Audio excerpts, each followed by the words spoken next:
Talking about recruiting success in recent years, Butch Jones, regardless of what you think about the results on the field, four consecutive what will be top 10 classes, 24/7, just outside the top 10 with Tennessee, and 28 football players coming to Knoxville. So we got Mike LaValle from Last Word on College Football. Mike, we appreciate you jumping on board in the middle of this chaos. We're trying to bring on as many reports and as many contributors as possible to do this thing right with only 6 days left until the finish line. So what's going on in Tennessee? Mark, I'll try to make it rapid fire. Last week I told you there shouldn't be a lot of drama there at Tennessee during this recruiting cycle. That's kind of shaping up to be the way it's going to look like. In the last week, we've had a linebacker from Georgia, Jaquan Henderson, decommit. He's going to Georgia Tech instead. However, we do have a wide receiver, Josh Palmer, from Powerhouse St. Thomas Aquinas out of Fort Lauderdale commit, and running back Timmy Jordan out of Bartow Florida committing to Tennessee as well. I'll get to the Florida connection here in a minute. Like you said, that gives Tennessee 28 commits for this cycle. So if they pick up anyone else, they'll have to get creative, either ask someone to walk on, gray shirt someone, or part ways with somebody. Of note, Tennessee has had 28 transfers or dismissals out of the past 4 classes. So that would not be uncommon for Tennessee. But we're at 28. No issue with the initial counts. But if we pick up anybody else, we'll have to see some creative movements. Some good news and bad news out of Tennessee's recruiting cycle this time. The good news, they still brought in a top 11 class rated by 247 right now after a disappointing 8-4 season. Like you said, Butch Jones has proven himself as a top recruiter. The bad news is that other than Trey Smith, who is the ESPN 300 #1 national recruit, there are no big-time standout recruits in this class. It's a very understated class, I think. That's what I'd say. No big-time guys like last year. We had Nigel Warrior, Tyler Bird, Jarrett Guantano, or Jonathan Combo. 2 seasons ago, we had Khalil McKenzie, Alvin Kamara, Drew Richmond, and Shai Tuttle. Some big-name recruits. This year, it's just Trey Smith.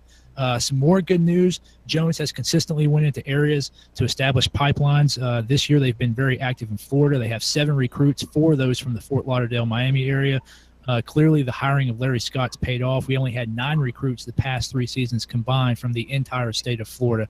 I'm sure that's not going to make Dave Waters happy when he gets on later, but Butch Jones is clearly trying to establish some pipelines into the Florida area. The bad news on that, as I've told you before, the state of Tennessee high school football is getting much better. 3 5-stars in the state of Tennessee, including Trey Smith. Jones was only able to get 1 of those. Out of the top 15 recruits in Tennessee, Butch Jones was able to only pull 4 in. That includes, just to let you know, Clemson had 2, including T. Higgins and Amari Rogers. Of course, Rogers is a T. Martin's son, a legend there in Knoxville. Both Higgins and Rogers are in the Knoxville area. One at Knox Catholic, one at Oak Ridge. Oklahoma, Arkansas, LSU, and Oregon were the other teams to come in and steal those top 15 guys out of the Volunteer state. So that's got to be a little bit concerning for Volunteer fans. He's doing a great job in Atlanta, as Tennessee always has, making gains in the D.C. area, New Jersey, and now Florida and Texas. Historically, his staff has been strong, but they've got to do better in state. So we'll talk about some individuals right now real quick, Mark, as we try to get this in under 4 minutes. Trey Smith, very promising offensive tackle. He's almost as no miss of as a high school recruit as you can get. I think Will Ignont, he's a good, smart linebacker.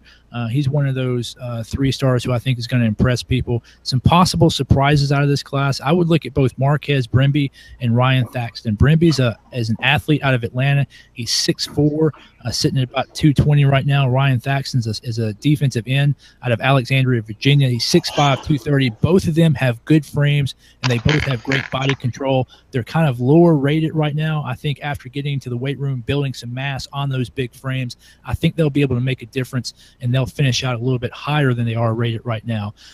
Overall composition of the class, 7 defensive linemen, 5 defensive backs, 15 out of the 27 position players on defense. So Tennessee's clearly trying to address that defensive need. The Tennessee program likes to rotate defensive fronts, the front 4 especially, and then rotate on the back end as well.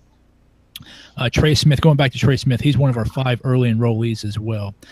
All right, so to conclude, Mark, shouldn't be too much drama over the next week, including on National Signing Day. We're sitting at 28. Obviously, 28 is kind of the limit.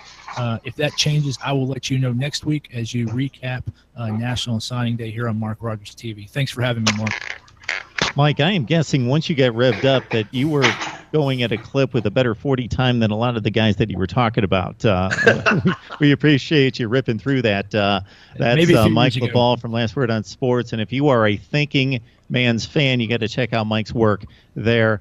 Last Word on college football in particular, as you niche down within the site of the platform of Last Word on Sports. And Mike, we appreciate you jumping on here as always.